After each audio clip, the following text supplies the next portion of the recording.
Hello hello जी। हमें आपके पुकी के बारे में पुकी के बारे में इन्फॉर्मेशन मैं जी बिल्कुल ऑफ कोर्स मैं बेटा मेरी पुकी चेन है ये आपके पास क्या? ये चेन उस आदमी के पास में मिली है।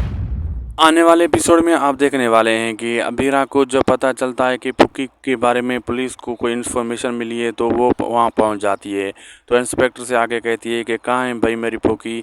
वो कहते हैं पुक्की तो नहीं मिली लेकिन ये चेन मिली है जिस पे पुक्की लिखा हुआ है। तो अबीरा कहती है हाँ ये तो पुक्की की, पर ये कहाँ से मिली। वो कहता है कि ये इस आदमी से मिली है। वो आदमी कौन है तो वो आदमी आने वाले एपिसोड में पता चलेगा और दिखाया जाएगा।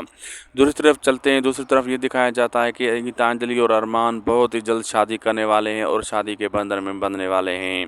और अब ये देखना मज़ेदार होगा कि कब जाकर अबीरा पुक्की से मिलती है और अरमान से वो मिल सकती है। आने वाले एपिसोड होने वाले हैं बिल्कुल धमाकेदार। लाइक सब्सक्राइब शेयर ज़रूर कीजिएगा।